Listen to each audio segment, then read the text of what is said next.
Hey bookworms! I'm BookMouse. And I'm BookKitty, and this is our BookNook.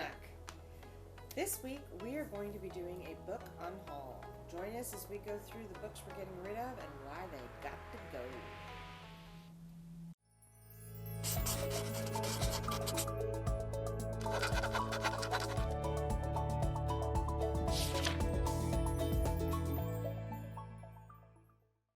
Here we are in the new year, 2020, and the first thing we have done, or rather the last thing we did in 2019, was go through all of our books and decide which ones have got to go, and why.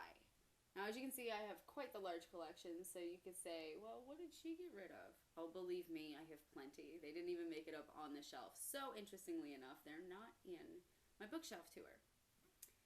But we're going to start with BookMouse first. What is your first unhauled book? So my first unhaul book is called A Wolf Apart by Maria Vale.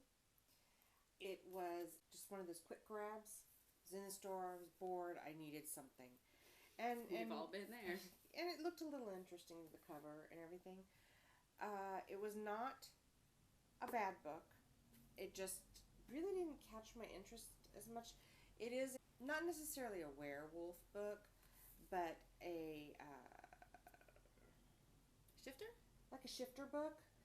And it just, I don't know, it just didn't really catch my imagination, catch my attention. Did it keep me occupied for a little bit while I was losing my mind? Yes. But not enough that I'm going to make space on a very small shelf for what room I've got. It's a one-time read. It was definitely, it's a one-time read. From the sound of it, it's part of a series she writes called The Legend of All Wolves.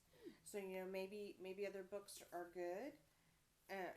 Like this one was enough to keep a one-time read, but no, I'm not going to keep this one. Perhaps we check out the other ones at the library. That's you don't a have to own possibility. them or make space for them. True. So yeah, we're going to let this one go. Buy A Wolf Apart. So I have a large amount of books. Most of us know that, especially if you see my bookshelf tour.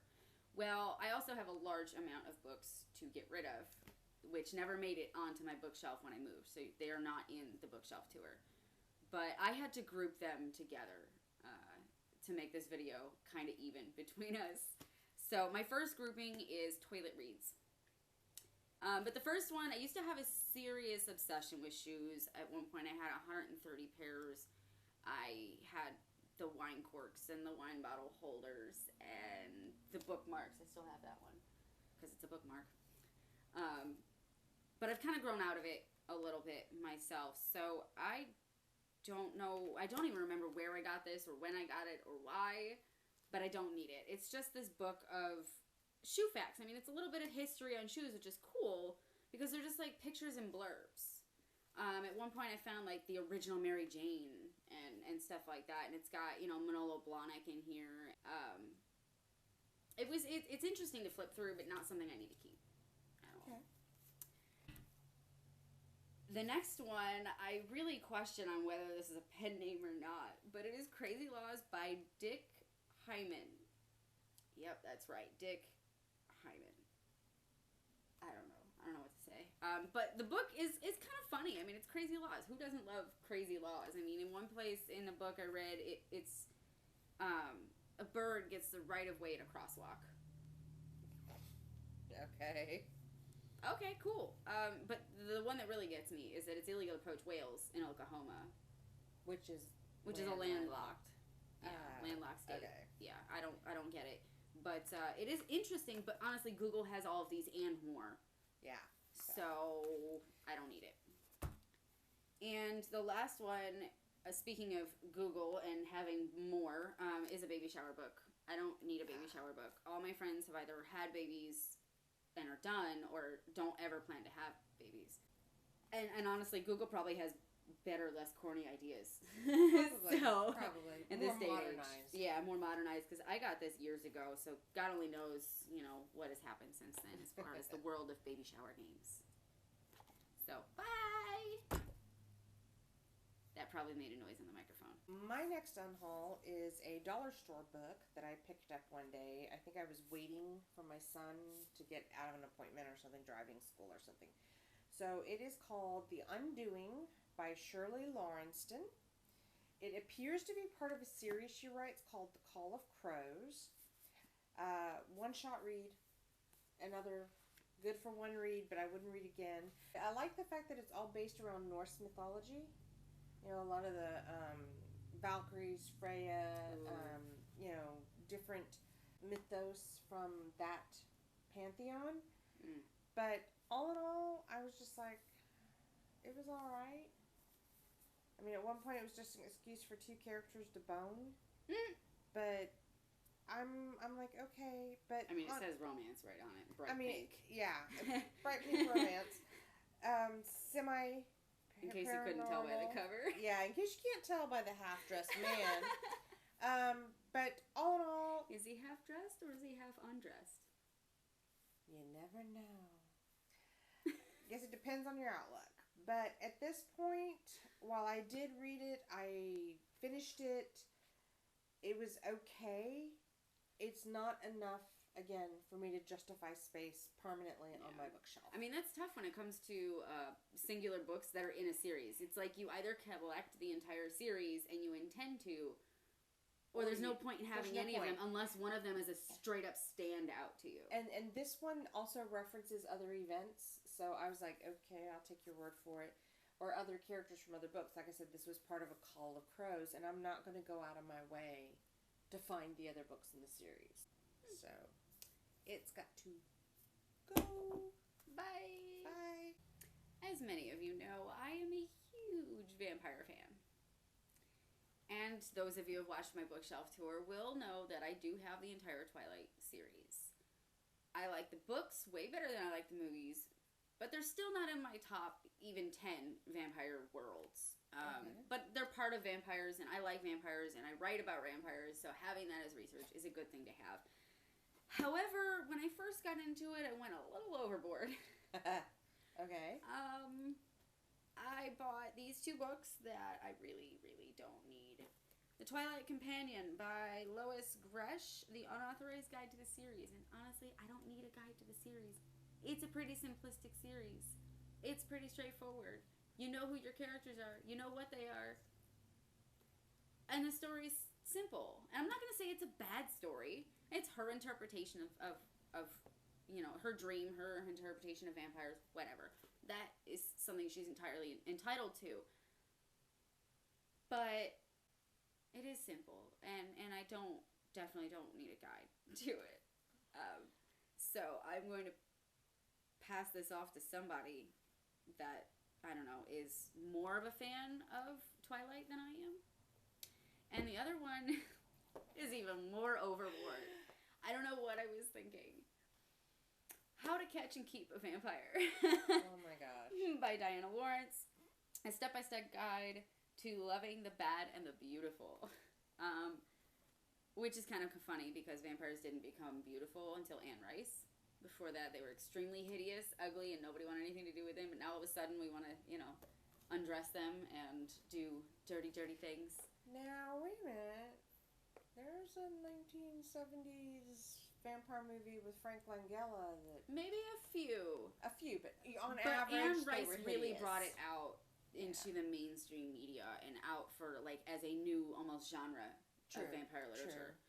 And seriously, this really tops the cake. I never looked at this. I bought it, I guess because I thought it would look good on my bookshelf. Okay. But I never even looked at it and even thought that I was going to read it, so I don't know why I spent the money on it. Stupid marketing. Stupid marketing. It has got to go. Bye-bye. So my next set is a twofer. They are out of the Dune series. They are part of the Dune prequels that were written by Frank Herbert's son, Brian Herbert.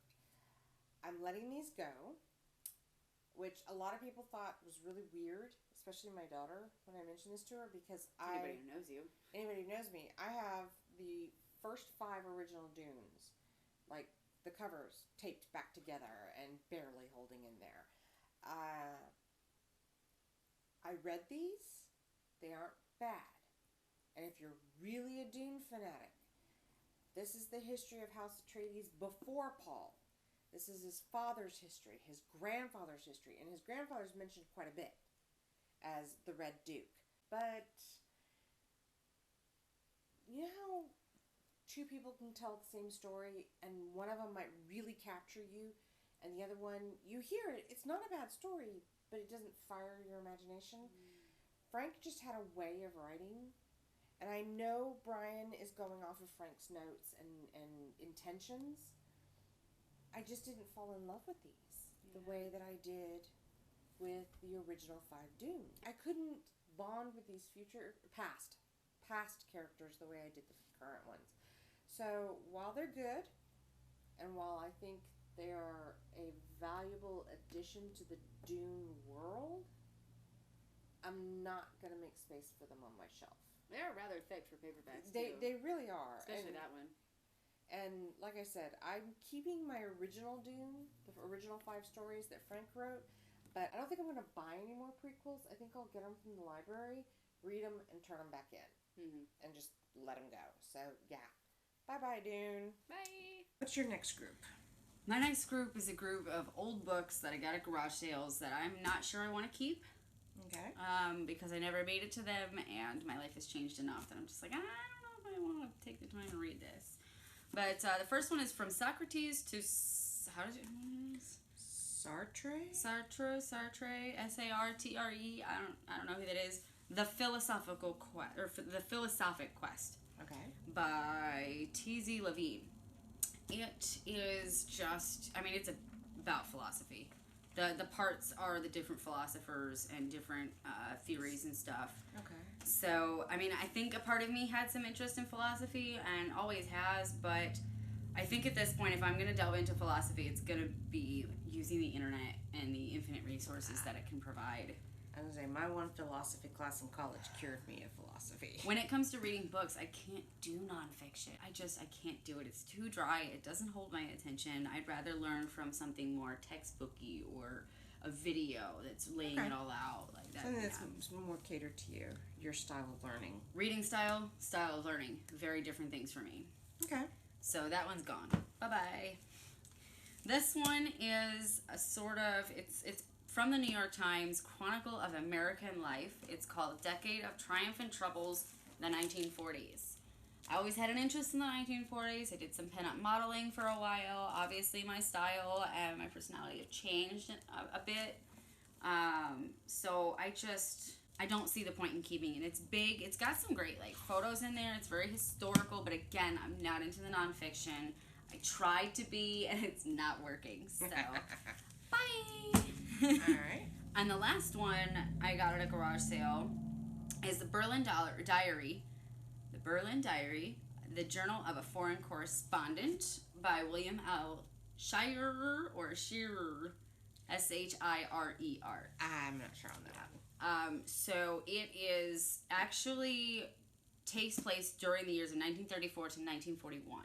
So I mean, it sounds interesting, but I don't know if I'm honestly going to sit down. If I'm going to be honest with myself, I don't think I'm going to sit down and read it. Okay. So it's going bye-bye. So what's your next one? All right, my next victim is... I love how you put that. So I Married a Sorcerer by Carolyn Sparks. Now, as an author, I like a lot of different Carolyn Sparks books. This is actually book 2 in a series, and I actually read book 1. It's actually a good book. It was an interesting read. I mean, the first one was called How to Tame a Beast in 7 Days. This one's So I Married a Sorcerer. And it's on another world. It is a fantasy. It's actually pretty good. The first one I really enjoyed. And this one I enjoyed too. It drew in more characters. And so you know there's another book coming. I just don't have room. I just don't. I don't have book 1 anymore. I got rid of it a long time ago. So I'm not going to keep book 2 if I don't have book 1. Yeah. And I just really don't have the room. it's not one of those ones that I like look it up on the website to see when the next book's coming out and put it in my calendar. Not that I haven't done that before. I'm just saying I didn't do it with this one. Who hasn't? So that one I am going to let go of. Fair enough. So yeah, but it's got to go. So you have, yeah, poor thing. You have a chunk to go. I still have a bit of a pile going on here. This one was gifted to me by an ex-best friend. Okay. And it looks nonfiction, but it is a novel, and I just couldn't do it. Okay, so it's called Bad Girls of the Bible. And What We Can Learn from Them by Liz Curtis Higgs.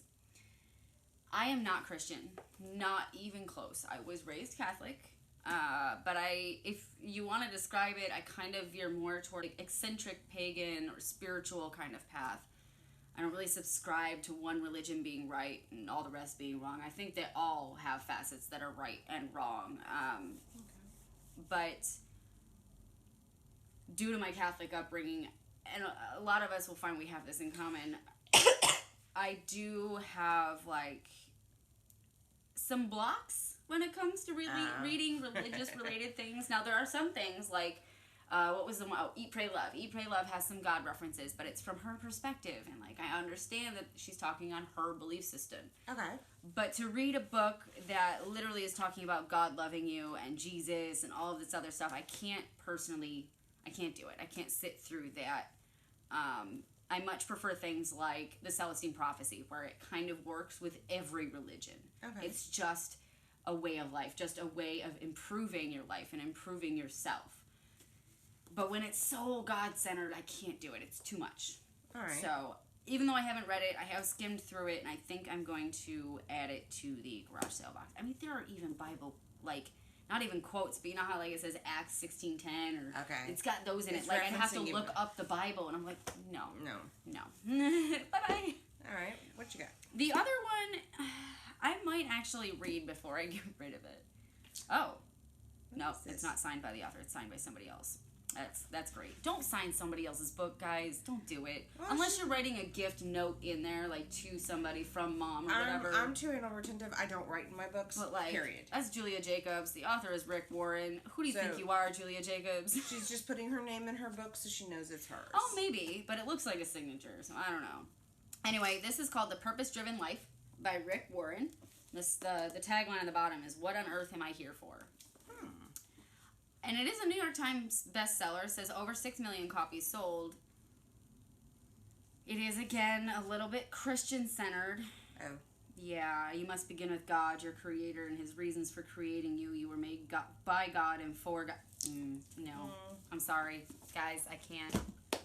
I would love to be able to be that open-minded, and I am a very open-minded person, but I still have a block there that I haven't yet gotten past. So that's where I'm at right now. Okay. You got anything left? I do. Oh, perfect. What have you got? All right. I actually have a book off of our book list. I bought Necrotech. This is one that we did a video review on. Her third book, I believe, or fourth. Casey Alexander. This is one that I just randomly bought at the bookstore. We loved it. And I'll admit, I liked this book. I just don't have room on the shelf for it. And I knew that was going to happen. Because you know I'm going to get, what is it, Nanoshock. Nanoshock, yeah. So when you get Nanoshock, I'm going to borrow it, read it, and give it back. Totally. It's just, I have room. I don't. So that's what friends are for. You can borrow each other's books. I loved the story. I'm very much interested in Nanoshock when it comes, but I just don't have room to justify holding on to it. And I know priorities. And I knew somebody else would like it. So that was my next one. Perfect. What do you got? What I have next is staggering. Alright. I have an entire series to get rid of. Ooh. I don't know I'm going to do that. Once I make the effort to collect a series, that's it. I loved the series. Don't get me wrong, I absolutely loved the series. I loved it when I read it. It came to me at the perfect time in my life. It is the Left Behind series. Let's see if I can find the first book. the Left Behind series by Tim LaHaye and Jerry B. Jenkins. And I loved the series. It's basically the Book of Revelations in novelization form. It's like the end of the world. It starts, it literally, the whole story, this whole 16-book series starts with the rapture.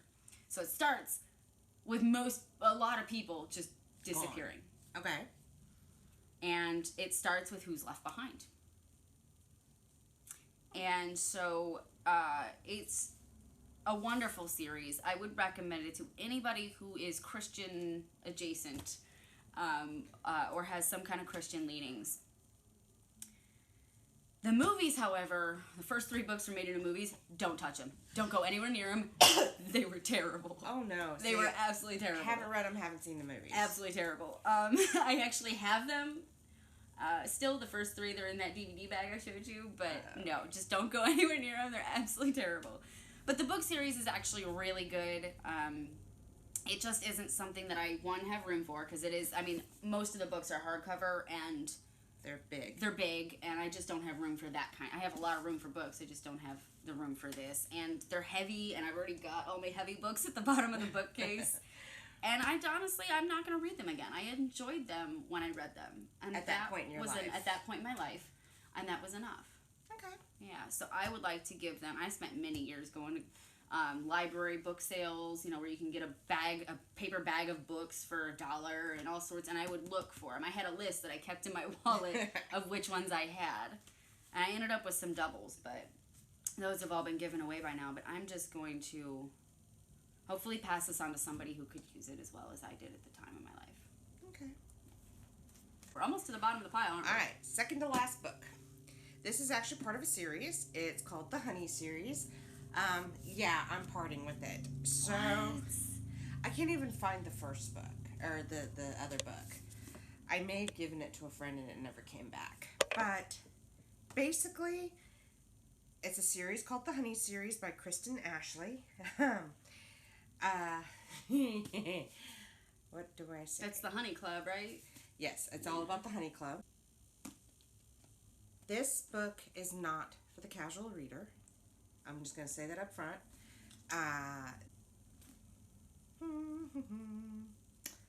All right, let's put it out. This is a kink fetish book. It is a romance, but it delves heavily into a world that is not completely accepted.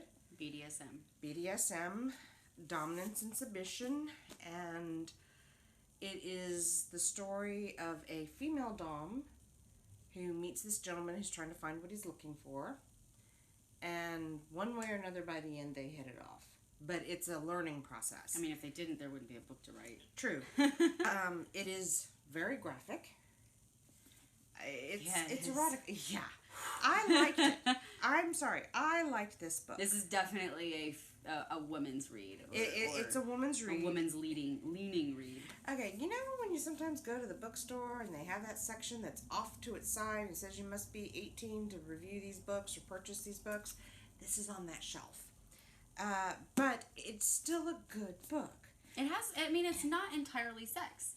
No. It's got a lot of story and structure to it. It did. And it has a lot of, his friends, how he deals with his friends. It talks a little bit about their histories, him as a child, her as a child. It talks about how they a little bit got to where they are in their lives, in their careers, and what they do, and how they found BDSM. And how they found it. And it's a good book. I also like the fact that there was a lot of accuracy and a lot of... Now, I wouldn't say 100%. There were a few things that I had a little bit of a beef with. Or I was like, you cut that a little short, hon. But it is a good book. I just don't have the room for it. Like I said, I don't even know where the farthest edge is. Or is that the second one? That's the second one. I'm going to search for it, though, because I wanted to read more. I did read this book. This is one of the few that she's getting rid of that I actually have read. She lent it to me earlier this year, actually. I think it was toward the beginning of the year. No, it was last summer. Was it last summer? My God, it was last summer that already. Long ago? Yeah, that's how long I've had Cause Shields Dark. And that's... Which I need to get back. Remind me before you leave. It's in my box in the garage. I know exactly where it is. But this book, I really enjoyed it. It was sensual. It was a good story. It touched on a lot of things that some other BDSM related books, 50 Shades, doesn't touch on. Things like consent, things like limitations and hard limits and soft limits, and things like how do you live two lives, because there's the life that you may need to hide this sort of part of yourself from, and there's this, and then there's the people that can just live the lifestyle and be okay with it because they don't have, you know, a job that requires their discretion, or family members that they may not be more alternative and whatever, can live the life. But it really kind of delves into that, like, how do you deal with having these predilections and living a quote-unquote normal life. Right. So, good book, but I just don't have the space for it. Boink. And I don't have... Ooh, I know where you're going to go. You're going to go right here for now, but I know where you're going to go. You're going to a place of reverence. All right. So it was a really good book. I enjoyed it a lot. Yeah. All right. You have another set of books. One more set left. All right. What you got? It is Left Behind adjacent. Okay. These two books are written by Tim LaHaye, which the Left Behind series had two authors, Tim LaHaye and Jerry B. Jenkins. These are by Tim LaHaye and Greg Dinallo, and Tim LaHaye and Bob Phillips. So apparently he really likes co-authoring. Okay. And these are related to one another. It's the Babylon Rising series. So this one, the first one is Babylon Rising, and the second one is The Edge of Darkness, Countdown to Armageddon. I did read these. I don't remember them all that much. I read them when I was really into the Left Behind series. But again, for the very same reasons, they've got to go. Okay. The very same reasons. They're a little heavy. I'm not going to get the rest of the series. I'm probably not going to read them again. Okay. So, that's that. I have one book left. Now, normally I would have kept this. I love me my Jennifer Cruzy. Okay? I love Jennifer Cruzy. She has this wonderful, tongue-in-cheek way of writing, and she writes two different styles. So she writes as herself, and then she writes a bunch of series with Bob Mayer. Let's give you a hint. Agnes and the Hitman is one of the first books she wrote with Bob Mayer. And this one's called Wild Ride. So this poor woman, who's a little bit of an outcast, a misfit, is helping restore an amusement park. An amusement park that also happens to be a prison for 5 really bad demons who are going to open a hellhole and suck down all of the humanity. I'm sorry, where did that come from? So the Guardians, who run the park, have been trying to maintain the prisons and trying to maintain income so they can keep the prisons in good enough shape. And it's, about the demons trying to get out. It's about humans who are willing to sell out their fellow man for a little something of their own. Oh, man. And then you find out your mama ain't your mama, your daddy ain't your daddy. Oh, these guys are your mom and dad. Oh, this is your brother? No, this is your quarter brother. Yeah. Demons. Funny demons. So why are you getting rid of it if normally you wouldn't? Truth is, I've had to reevaluate a lot of things lately. I am not quite yet TLC hoarder level, but I am a little bit of a pack rat. I am a little bit of, I don't want to let this go because... The mouse is a pack rat? Yeah. Who knew? And when I moved out of one of my early apartments with my husband, I'm not kidding you, we had giant plastic bins that we were stuffing everything in, like the big bins. I had 8 or 9 of them full of books. Jelly. And my husband was like, that's it. The floor is bowing in our second floor apartment. The bookshelf tilts whenever somebody walks past it. Anchored to the wall. It was. Oh. Oh. Yeah.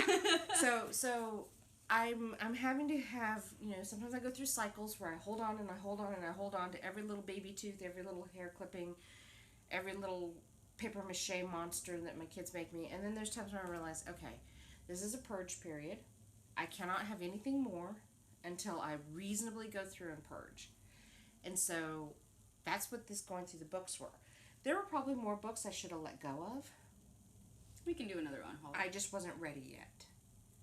This was one that I was willing to let go of. And my mother is a Jennifer Cruzy fan, so if it comes down to it, I know I can always raid her house. Yeah. And I have read this a couple times, actually. I just can't hold on to it. There are times where you have to acknowledge that you can't keep everything. You know, either... Material possessions, they don't go with you when they die. When no, you die. No, they don't. And I have some unlearning to do with the whole hoard everything. So... We're working on it. I'm going to say goodbye, but Tear. I have fluffins in my memory, and I'm good. I'm good. I can let this one go. Thanks for joining us. Join us next week. We are going to look at Book 2 of Hex Hall, Demon Glass. We already reviewed the first book, Hex Hall. Now we're going to check out Book 2. That's right. Be sure to check the description below where we will list where you can find us on Facebook, Instagram, Twitter, Goodreads, and Patreon. Speaking of Patreon, you can now become a patron at one of 3 levels, starting just at $3.